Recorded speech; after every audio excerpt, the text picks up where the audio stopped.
오늘 흩어진 교회라는 제목으로 함께 말씀 나누겠습니다.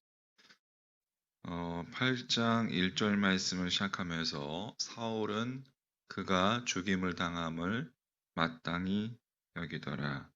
그날에 예루살렘에 있는 교회에 큰 박해가 있어. 네. 자, 여기서 그는 스데반을 가리키는 것이고 또 그날에는 이제 스데반이 순교한 바로 그날을 의미합니다. 스데반의 죽음을 가장 가까이서 목격했던 이제 열혈 청년, 유대교 신자였던 사울이라는 청년은 스데반이 그렇게 죽는 것을 당연히 여겼습니다. 그리고 이 스데반의 죽음과 동시에 이제 바로 그날부터 예루살렘 교회, 즉 이 예루살렘에 있는 교회에 큰 박해가 일어나게 되었습니다.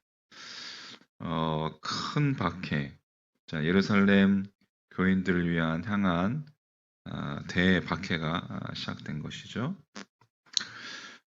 큰으로 번역되는 이제 헬라어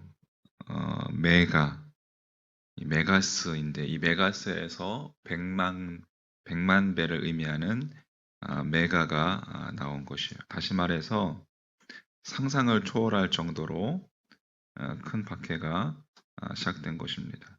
사울과 같은 박해자들은 여러분 교회를 잔멸하여 이제 남녀를 물원하고 닥치는 대로 끌어다가 옥에 가두었습니다. 이들이 잔인하게 박해를 행한 까닭은 하나님을 위해서 하나님의 이름으로 그리스도에 대해서 박해를 자임하고 나선 자들이었습니다. 다시 말해서 하나님을 잘못 알고 하나님을 잘못 믿은 결과였습니다. 사도행전 여러분 9장 18절에 가보면 이제 사울이 다메섹 도상에서 주님을 만난 뒤에 이 사울의 눈에 비늘 같은 것이 벗겨졌다라고 밝혀주고 있습니다. 사울이 그제야 하나님을 바로 알게 되었다는 거예요. 우리가 하나님에 대한 편견의 비늘, 또 무지의 비늘, 또 불신앙의 비늘, 또 자기 욕망의 비늘, 이기심의 비늘, 한마디로 자기 집착의 비늘을 떨쳐버리지 않는다면 우리 자신이 하나님을 위해서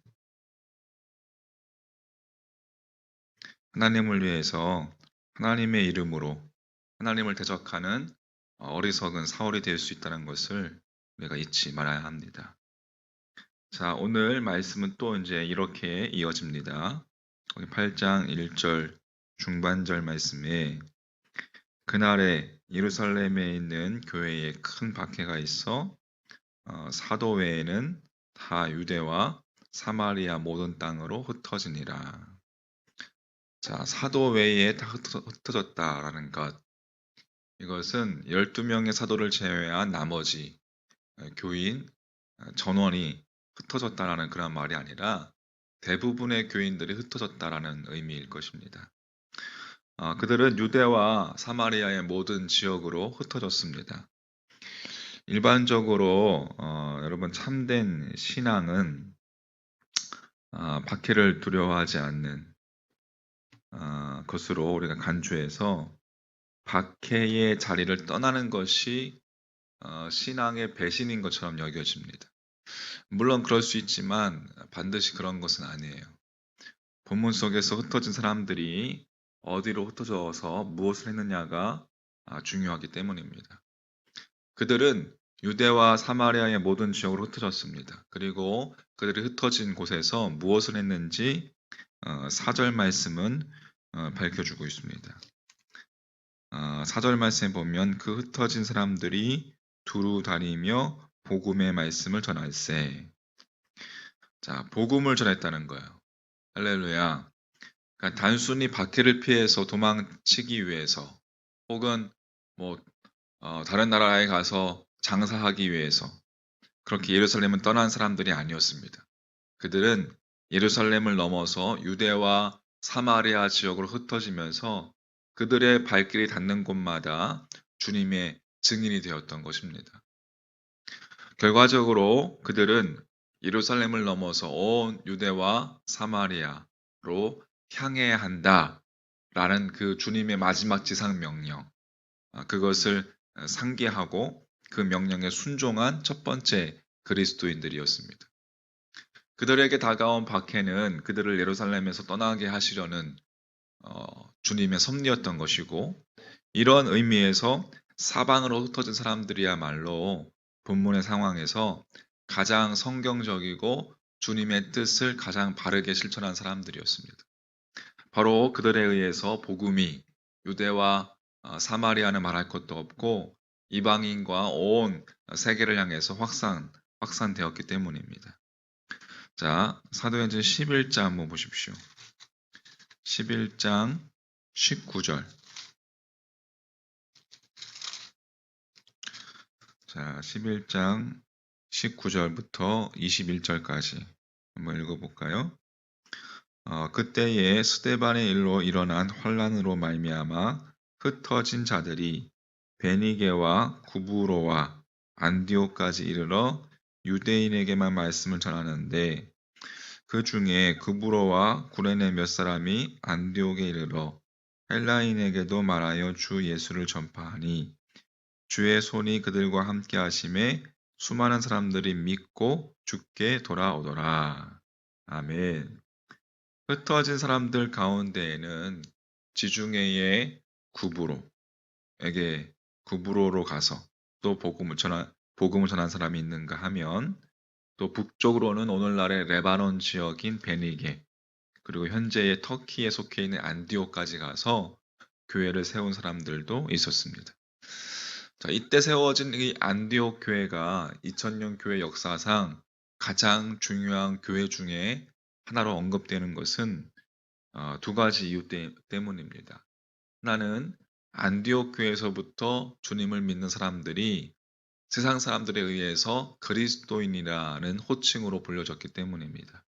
그러니까 그만큼 그들이 세상 사람들이 보기에 그리스도를 닮은 정말 진정한 믿음의 사람으로 보였던 것입니다. 그리고 두 번째는 안디옥 교회가 파송한 사도 바울에 의해서 이제 새로운 세계 역사가 새로워졌기 때문에 그렇습니다. 안디옥 교회가 없었다면 세계 역사의 흐름을 새롭게 한 이 사도 바울을 우리가 상상하기 어렵습니다. 이방인에게 복음이 전해지는, 그 정도로 안디옥 교회는 기독교 역사상 없어서는 안 될 교회였습니다. 그 중요한 안디옥 교회가 대박해를 피해서 흩어진 이름 없는 교인들에 의해서 시작되었다는 것은 우리로 하여금 많은 것을 생각하게 합니다. 예루살렘에 국한되어 있던 복음이 예루살렘을 넘어서 사방으로 퍼지고, 또 유대인을 향하던 그 복음이 이방인을 향해서 확산되는 이 대전환점을 오늘 본문은 우리에게 보여주고 있는 거예요. 박해가 도리어 중요한 복음의 전환점이 되었고, 새로운 세계 역사를 바꾸는 흐름이 되었던 것이죠. 주님께 쓰임받은 사람들, 그렇게 흩어져서 복음을 전했던 사람들은 위대한 직함을 지닌 사도들이 아니라 사방으로 흩어진 이름 없는 교인들이었다는 것입니다. 흩어지다, 여러분 디아스페이로에서 흩어진 사람을 뜻하는 디아스포라가 파생되었습니다. 이 디아스페이로라는 말은 농부가 씨를 사방으로 이렇게 흩어 뿌리는 행동을 표현하는 동사입니다. 씨를 흩어 뿌리는 농부의 행동, 항상 능동적이지만 반대로 그 뿌려지는 씨는 수동적일 수밖에 없습니다. 그러니까 씨가 어디에 뿌려질 것인지는 그 씨가 아니라 농부에 의해서 결정된다는 말이죠. 수동적으로 씨가 1절에 다 흩어지니라 라고 번역되어 있는 흩어지니라.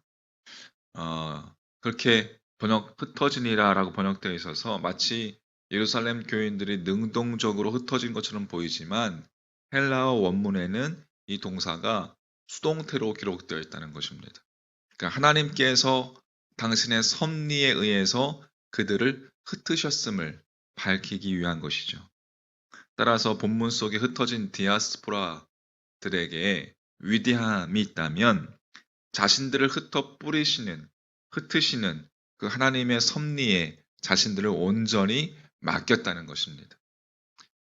여러분, 소망하기는 흩어져서 있는 그 자리가 하나님께서 나를 보내신 자리라 믿고 움직이는 교회의 역할을 잘 감당하는 여러분과 저의 삶이 되기를 주님의 이름으로 간절히 축복합니다.